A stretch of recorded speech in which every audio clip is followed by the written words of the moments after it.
Hey goodies, welcome back to my channel, to my subscribers, and welcome if you're new. You should become part of the goodie gang by subscribing and commenting down below what you want to see, and like this video if you end up liking it. So today we're going to talk about frequently asked questions about Sisterlocks. As you can see, I am a Sisterlocker myself. Some quick facts: I am not a loctician, I am not a technician for Sisterlocks, not a consultant. So what that means is everything that I'm telling you is just what I've done personally, and I know some people might get real tight down on the comments, but like, I'm just giving you my experience. And I got my Sisterlocks when I was, I believe, either 10 or 11. So that being said, I don't remember a lot of the beginning stages of my hair because I was just an active little preteen running around with Sisterlocks before they were really popular, and I wasn't really documenting that process. So sorry if that's what you came for. But if you want more questions and answers to things that are more geared towards my Sisterlocks specifically, I have a Sisterlocks tag video on my channel, and I will be sure to include that link in the description box below. So done with all the disclaimers, the first question that I'm going to answer is one that I always get, which is, who is your consultant? Who is your loctician? Who is your Sisterlock technician? To answer this question really fast, I do not have one. I have been retightening my hair by myself for over 7 years now, I believe, and I'm going on 11 years with my hair. So that being said, I have her information and I will put it down below, but I don't really work with her. I don't know what she's like now as a practitioner, and she is cool from what I can remember, but this is the last time I'm pretty much going to really answer this question because I get it, not even over exaggerating, at least 20 to 15 times a day via social media, and it's a lot when it's just in different places. So I'm just going to put it in one centralized place, and if you ask me in other comments and other videos, not ignoring you, it's just I've answered it a bunch of times. Great. Okay, so the second question is, how long does it take you to retighten your hair? In short, when I do it in the recommended 6 to 8 weeks, I can do my hair, if I was really doing it with a purpose, in under 6 hours, and I have about 700 to 800 locks. But I'm a college student. I also just want to live my life. I'm about to be 21, so I just don't always do my hair when I should, and also my hair grows super duper fast. So it can take me longer, and usually I just take out a weekend to myself to just like watch movies and do my hair leisurely because it's really not a big deal for me on how fast I get it done. If anything, and I want my edges to look good or to look like I did retighten my hair, I'll just do the perimeter of my hair, and then I'll get to the inside or the crown area of my hair whenever I have the chance. So in short, no more than 6 hours if I were really doing it with a purpose, and if I did it when my hair wasn't too long. And the next question is from a goodie. Okay, so by the way, if I'm looking this way, it's because I'm reading off the questions. So, just getting started. I have salt and pepper hair, mostly gray though. How will I take care of it? My hair grows very quickly. If you're talking about retightening and maintenance, I'm pretty sure everyone who has Sisterlocks, everyone just needs to get it retightened in a reasonable amount of time so that your hair doesn't grow out too much, and too much is really subjective, but I mean, just do what you should do, especially in the beginning stages, which is go when your consultant tells you to get your hair retightened, and they can answer those questions that you have about in terms of maintenance a lot better than I ever could, because I'm not qualified to do so. But I would just say keep your hair healthy, and that's a general statement, where obviously keep it moisturized when you need to, wash it when you need to, don't over product use with it and things like that. Sorry if that's like not what you're looking for, but that's what I think you're getting at. Okay, so the next question is, what do you use to moisturize your hair? How often do you do it? And that was from another goodie. Thanks for the question.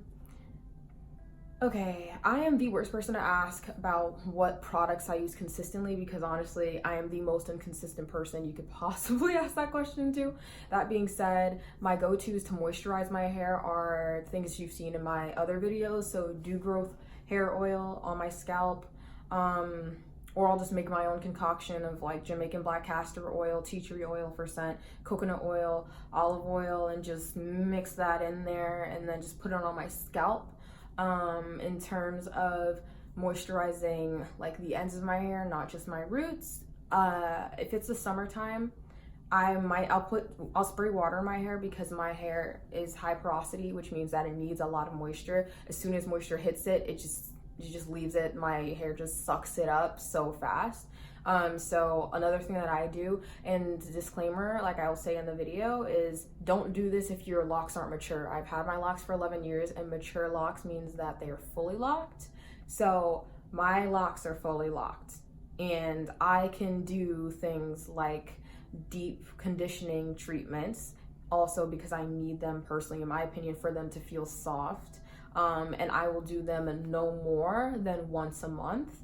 But a deep conditioning treatment, and I have a tutorial on my channel as well. If you want to look into that, that's something that I'll do no more than once a month, just to keep my hair more moisturized. And then oil is a sealant, it's not a moisturizer. That's something people don't understand. So the best time to lock in the moisture that water gives your hair is to moisturize your hair after you wash it. So every time after I wash my hair, I'm sure to always add that topical oil to my roots. And when I do add a couple of drops to my hand and I just rub it like in my hand like this, and it'll be glistening, not too much, literally a couple of drops, I'll just run my hands through my hair and focus on the ends and then work my way up to ensure that I'm sealing in all that moisture that I get from water after I shower, as well as the steam that comes with it.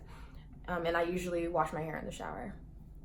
Next question is, do I have shampoo recommendations other than the Sisterlocks shampoo for the beginning stages of the lock journey? And this is from another goodie. So kind of what I was saying before, I really don't have any concrete shampoo recommendations, and the only reason why I'm not going to give a recommendation is because I acknowledge that I'm inconsistent. So personally, for me, hair is just hair. My hair grows pretty fast. It'll grow out. If I were to mess it up somehow or it get like really dry, it's not the end of the world for me. I'm not a die-hard, oh my god, like my locks are my everything like thing. No, like, and some people are like that, and there's no problem with that, but that's not how I live my life. So that being said, I don't really have any other shampoo recommendations. But for me personally, I didn't like the Sisterlocks shampoo when I first started my Sisterlocks. And I didn't like it because I have high porosity hair, so my hair dries out fast. And I felt like it dried out my hair a lot, and it was really expensive. And things obviously might have changed now. They might have changed the formula, but my personal experience with Sisterlocks products has been bad. And there are better options for me. And also at the time when I did start my Sisterlocks, I was also competitively swimming. So chlorine is really, really drying in general. So there were just so many different factors why I always emphasize in my videos, like everyone's hair is different. Every Sisterlock person has a different regimen because everyone has different hair and also different lifestyles. I'm a very active person, so for me, what I do might not work for the next person. I really hope I answered that question, but short answer, I don't really have any other recommendations. I don't feel comfortable giving recommendations that might not work for you if they haven't worked really well for me. Okay, and then the next question is, do you do hot oil treatments? If so, when did you start doing them and how often, and what's your technique? That's from another goodie. And no, I don't do hot oil treatments. I've never tried one. So I can't really like speak on that. I'm sure other people with Sisterlocks have tried them, but personally I haven't. I also try to stay away from putting too much product in my hair. That also includes oil because I don't want buildup throughout my locks. And I feel like a lot of people, they get really excited once they start finding out about all these hair masks and different treatments and da-da-da-da, but you can't forget that with locks, not just Sisterlocks, but dreadlocks, I know some people find that controversial, traditional locks, any form of locks, basically, you're gonna get buildup because your hair is locked, so you shouldn't be putting excessive amounts of product in your hair. So I haven't done them myself, but if you want to try it, I would definitely say, like, don't do them too often to avoid product buildup.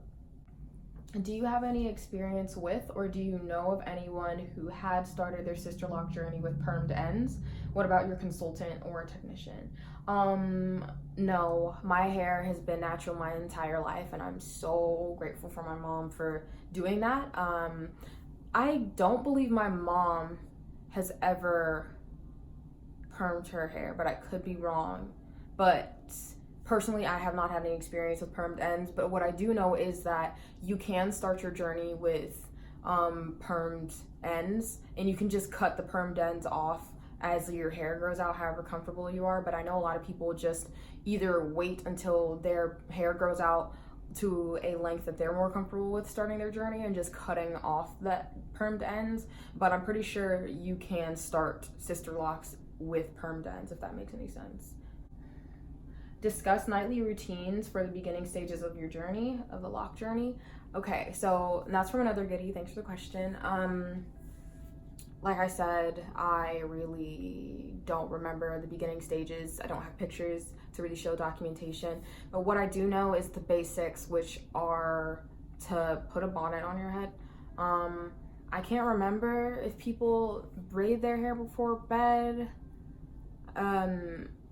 Personally, for me, I didn't really do that. All I did was put a bonnet on my head, and now I really don't much because, to be quite frank, I don't really care that much. Like, it's just hair, but and that's like, I'll do it if I want to maintain a hairstyle that I've done, so like a twist out, a braid out, bantu knot out, all that stuff, or I'll at least wear some type of covering if I don't have a satin pillowcase to help keep moisture in my hair. But I do, so for me, it's one or the other. I'm a wild sleeper. That's why I don't wear scarves, so I don't wear bonnets. They always just end up coming off in my sleep anyway.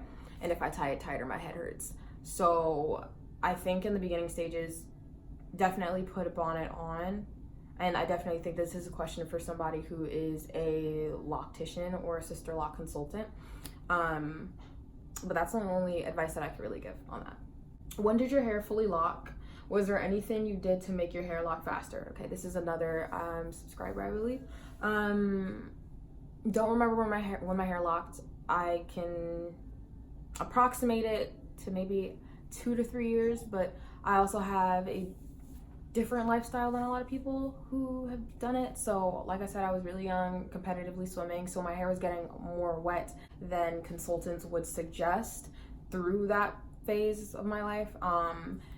So that's probably why it took so long. But also, I wasn't, like I said, I've never been somebody who's been like a diehard band your hair before you braid your hair. And banding technique, for those of you who don't have Sisterlocks, there are tons of videos on them online. So in short, though, I can give you an explanation of what it is. It's when you braid and like coil the end of your hair up and put a rubber band around it just to like make sure your ends don't unravel. And those are the beginning stages of your lock journey that you're instructed to do for your hair to lock and lock faster.